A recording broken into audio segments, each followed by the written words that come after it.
Hey, hope you all are doing well. It is day, I don't know, whatever it is of quarantine.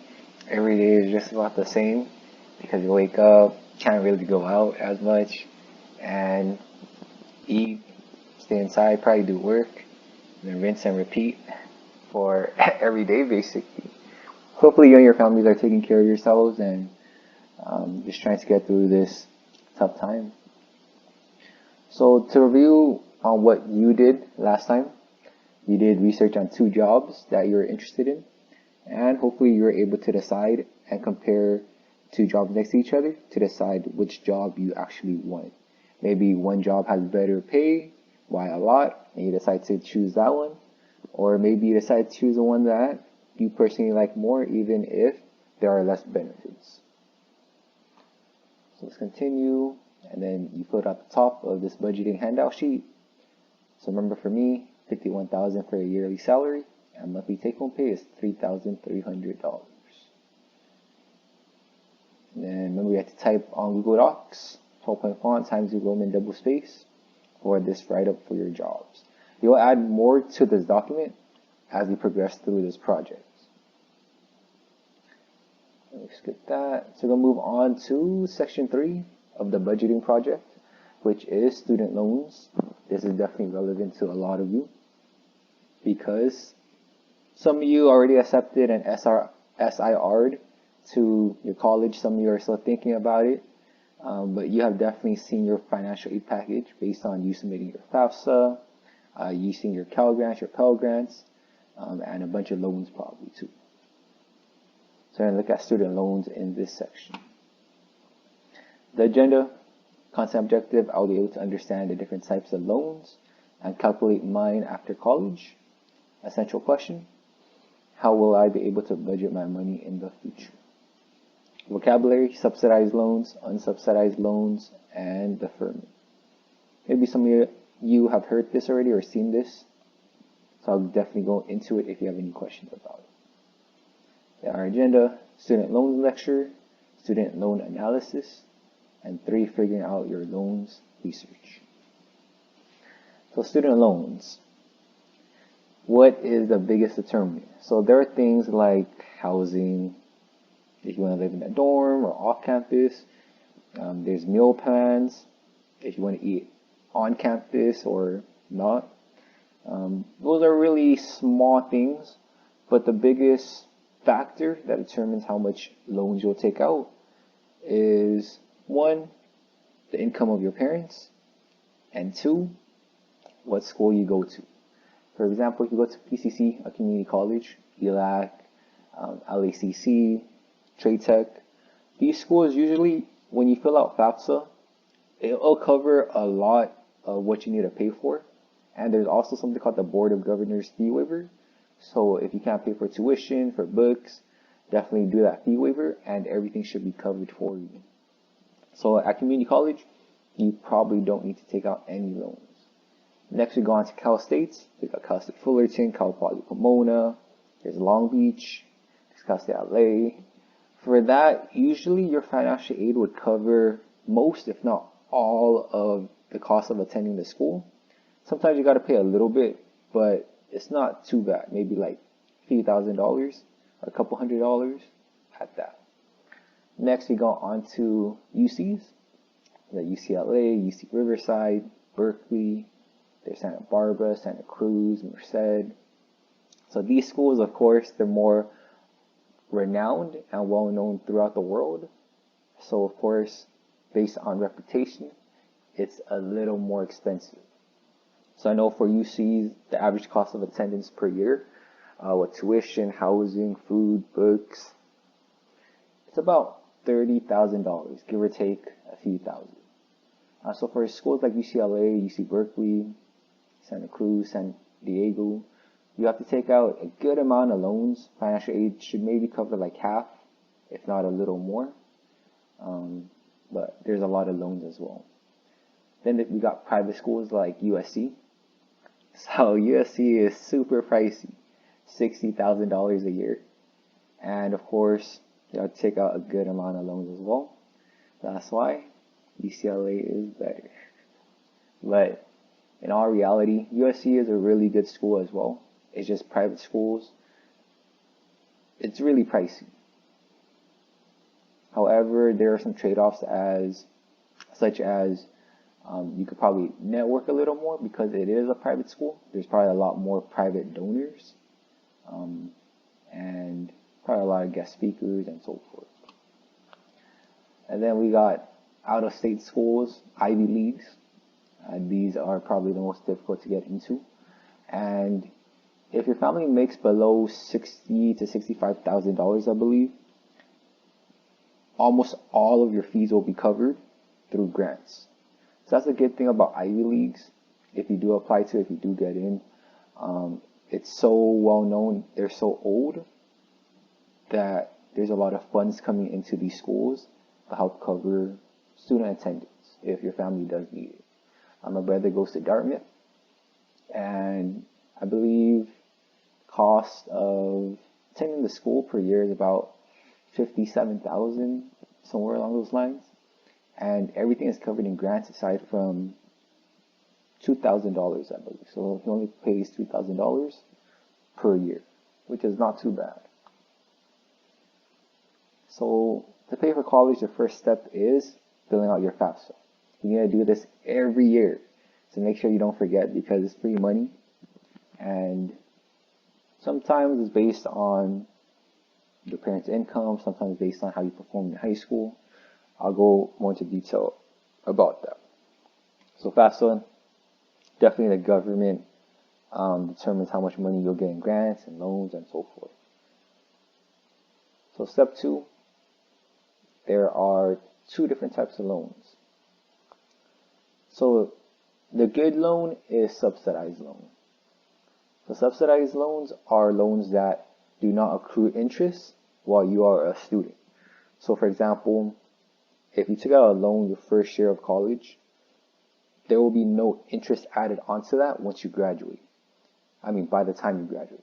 But after you graduate, the interest starts to add up on that particular loan that is subsidized. Unsubsidized loans are loans where the interest grows the moment you take out the loan. So for example, you take out during your first year of college, interest will start going on it. First year, second year more, third year, fourth year, and then by the time you graduate, you'll pay a lot more than how much you actually took out. So that's why I advise you to avoid unsubsidized loans as much as you can. But sometimes it's inevitable, and just take it out if that's the case. So there are 2 types of loans under subsidized and unsubsidized. So loans that you are responsible for, Stafford loan, you got Perkins loans, and we got private loans. So private loans are the ones from the school, your particular school.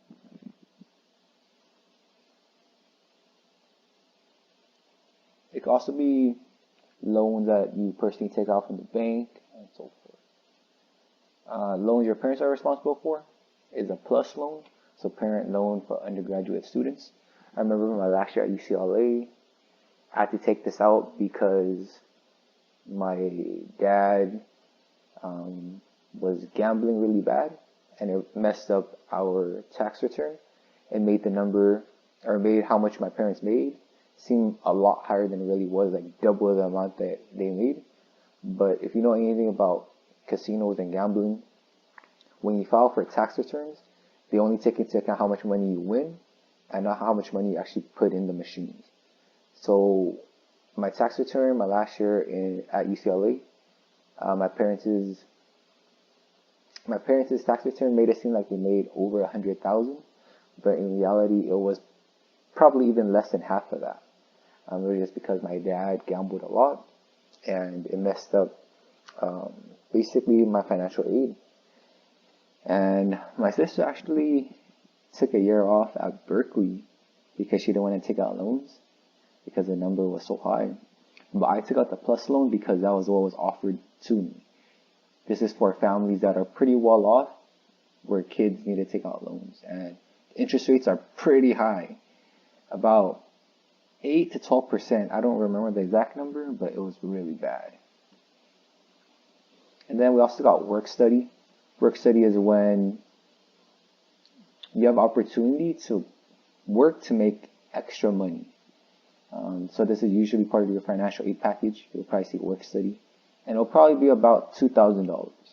The good thing about this is that the hours are really flexible because you are probably working for the school, and the limit, the max, is about 20 hours per week. So every quarter, every semester, you'll probably make like $2,000 for a set amount of hours.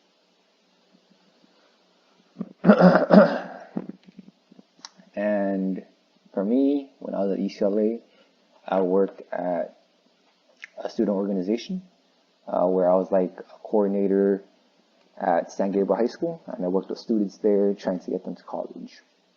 So I mean, work study jobs, you could definitely choose what you like, what you're interested in, or you could just choose a random job that you think is easy. It's up to you.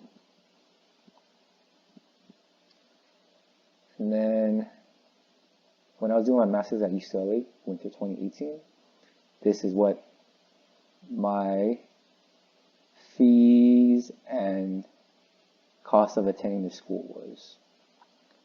So you got a lot of fees here. You got tuition, $3,800. A lot of other fees. And then I took out $3,958 in unsubsidized loans. So when you do graduate programs, PhD, master's, other degrees, maybe towards like the medical field, everything is more than likely going to be unsubsidized loans because you're going the extra step and you're doing more than you actually need to do. So the schools usually only give you unsubsidized loans, usually no grants unless you do scholarships and write essays and things like that.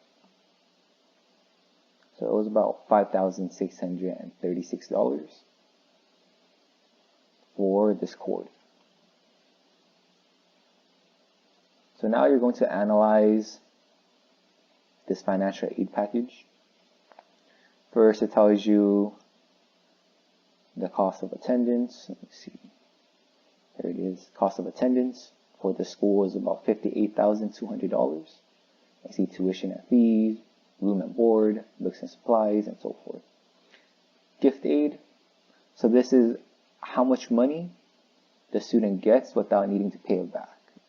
So got Pell Grant. Probably some of you have seen Pell Grant in your own financial aid package. Got another grant, some college grant. So how much the student got where they don't need to pay back is $11,550.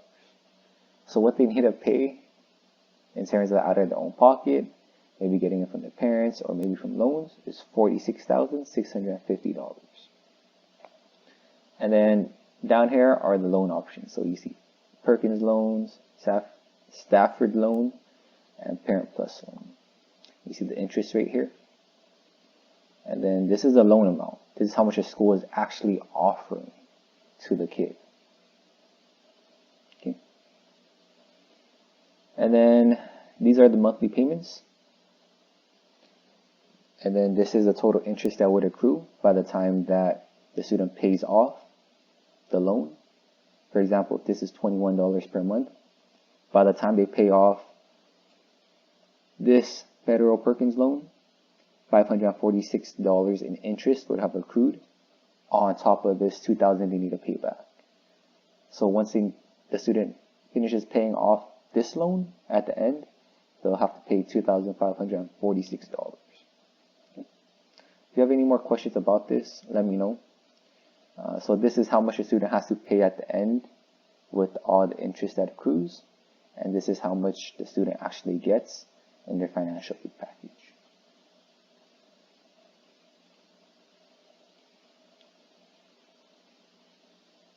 Then answer these 5 questions. It'll be due next Wednesday, 8 p.m.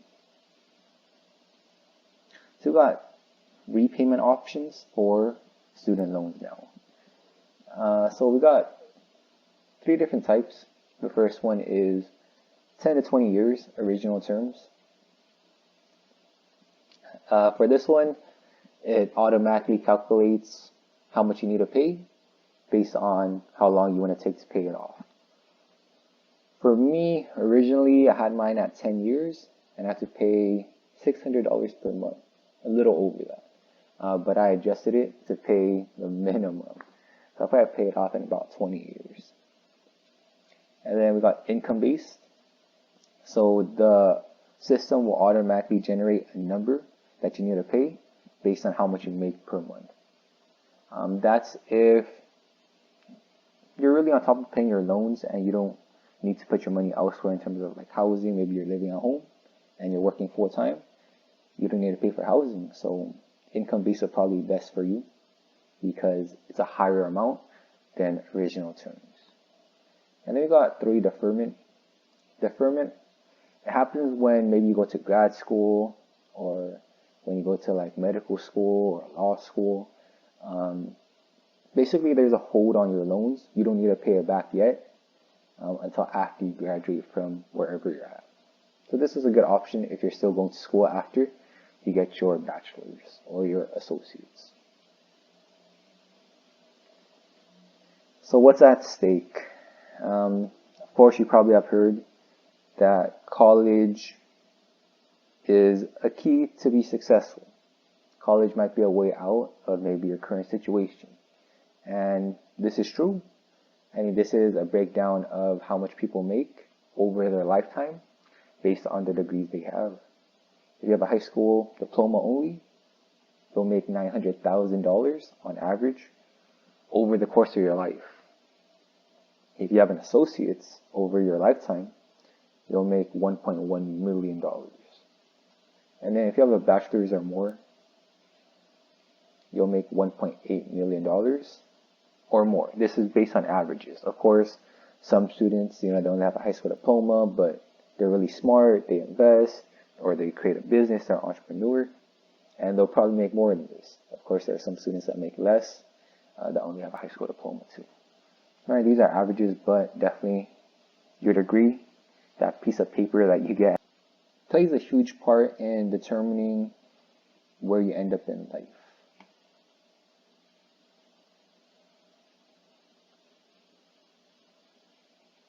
Alright, so this is the loans that I need to pay back. It's about $55,000. I'll have direct student plus loan, direct subsidized Stafford loan, unsubsidized Stafford loan, subsidized Stafford loan, unsubsidized Stafford loan, and unsubsidized Stafford loan. So after getting my bachelor's and master's at UCLA, $55,000 in loans. But remember, everything is an investment. College is really expensive, and it's about what you make of it as well. You could definitely go to like a Cal State and get as good of experience, maybe even better, than someone that goes to a UC. It's just based on people that you get to meet, organizations that you get involved with, and what you decide to do with your time.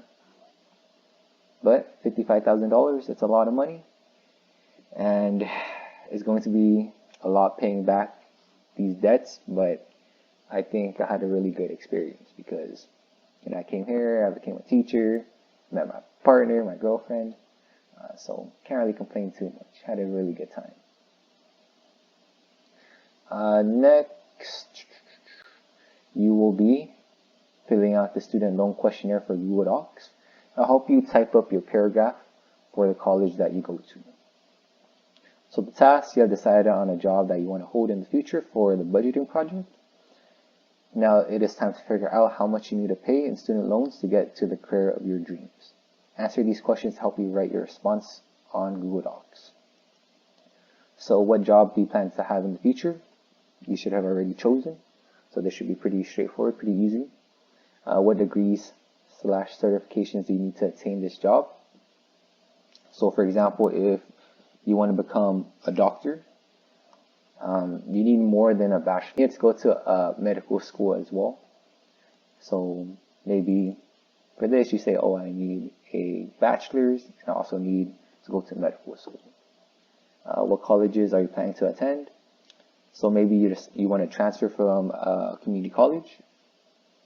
Please be like, I want to go to ELAC first and then transfer to maybe UCLA or USC, even though that's a pretty bad option. But yeah, what colleges are you planning to attend? And then this is more so for undergraduate to get maybe your associates or your bachelor's. So next, to find out how much estimated loan you have to take out, you have to go to usnews.com/bestcolleges/college-search and search up the school you plan to attend. Click on tuition and financial aid and use the number found. And typical total debt after graduation. That's how much debt you would have after 4 years. So that is a rough estimate of how much students usually take out in loans after 4 years. You could definitely use your own financial aid package and determine how much loans you need to take out for the current upcoming year, and then just multiply that by 4. And that'll be how much loans you have to take out after 4 years. Or you could just use the number on this US News college search. So if you plan to go to community college, your debt will more than likely be 0. So put 0 here, it's community college. If you plan to go to community college for 2 years and then transfer to a 4-year degree, 4-year college to get a bachelor's, then you just take the number that we find here. For example, going to UCLA would be maybe $30,000. You would just divide $30,000 by 2, and that'll be $15,000 because you'll only be there for 2 years since you're transferring. So let's see. Let's go to Cal State LA, or Cal State Bakersfield. Yes.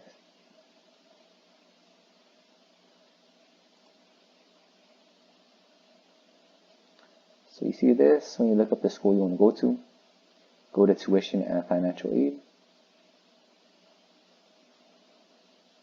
And it'll tell you cost of tuition and fees.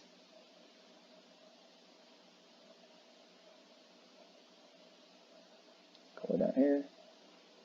Typical total debt after graduation, $13,000. So usually kids that go to Cal State Bakersfield, after 4 years, they take out $13,000 in loans total. So look at whatever college you plan to attend and put in that number. So how much loans would you have to take out for your graduate studies? You would have to do additional research for this. So for example, if you decide to go to medical school, just find an average online of how much students take out in loans for medical school. If you're going to go to dental school, if you're going to go to law school, just find that number out and give me a rough estimate. And then 6, how long do you want to take to pay off your student loans? 5 years, 10 years, 20 years? And then how many months would that be? So if it's 10 years, it will be 120 months. This will help you with your calculations on how much you need to pay per month. And then create a chart like this one to calculate your monthly payments. So for example, for loans from undergraduate at UCLA for 2 years, it will be $12,500 times 2. So I took out $25,000 in loans for my 2 years at UCLA because I transferred there. Loans from master's program at UCLA for 2 years will be $15,000 times 2, which is $30,000. So I add these two up, and my total amount of loans is $55,000. And imagine I want to take 10 years to pay off my student loans. So 10 years equals 120 months. And then now I'm going to take my total loans and divide it by my total months. And that'll equal my monthly pay.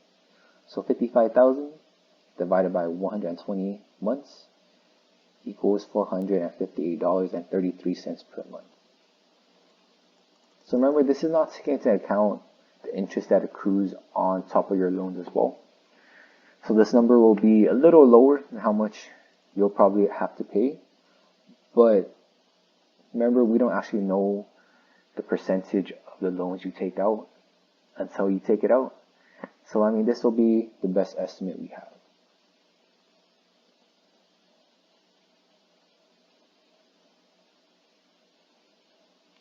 So here's an example of what you need to write down. In order to get a Bachelor's of Arts in History, I plan to go to community college for 2 years. The cost of attendance will be covered by fee waivers and grants. I plan to transfer to the University of California, Los Angeles after 2 years. The average in-state cost of attending UCLA is about $31,000 a year. I hope to get some financial aid to cover some of this cost. The amount of loans that I will take out each year is about $12,500 multiplied by 2 years, which will be $25,000, which matches up with this chart that I put down. I'll also get my teaching credential from UCLA's Teacher Education Program, where I will get a Master's in Education as well. The cost per year of a Master's program at UCLA costs about $15,000 a year, which I would need to multiply by the duration of the program, which is 2 years. The cost of a Master's program is about $30,000 in loans. Thus, my total amount of loans will be around $55,000. Remember, it matches out with this number up here in my chart. I hope to be able to pay off my education loans in about 10 years. This will equate to 120 months. I will need to divide 55,000 by 120, which will equal my loan payment. My monthly loan payment for the entirety of my loans will be $458.33 before interest rates. So this amount comes back when you start writing and explaining. So some reminders. Remember, everything has to be double spaced, 12-point font, Times New Roman, and double space. So in addition to working on student loan / college, I want you to also do cell phone. Find a cell phone carrier that you want to have. Figure out what plan you want to get. Maybe you want to get a 5G plan. Tell me how much that will cost for yourself. Also find an internet plan too. Tell me how much that will cost. Food, eating in, so create a grocery list for me. And also eating out. How much will you spend eating out per month? Remember, it's a rough estimate. Maybe you want to live lavishly. You want to spend $1,000 per month eating out. But, that's up to you. Everybody has a different amount. How much you want to spend on clothes per month. Maybe you like buying Jordans. Probably this amount will be really high. And then entertainment. How much you want to spend per month in entertainment and what will that go towards. So for this, you just have to write it out on Google Docs on that part where you did your jobs. Just add these to it as well. And then I have an example as well on Schoology. Just read through it. And message me if you have any more questions, any concerns. Definitely fill out this budgeting handout sheet because you'll need this at the end. So I filled out school loans, $458.33. My cell phone, $80 per month. Internet, $60 per month. Eating in, $200. Eating out, $200. And clothes, $80. Definitely read through my example if you have any questions, if you're lost. This should help. Hopefully that was helpful. Let me know if you have any more questions, any concerns, and yeah, I'll talk to you all later.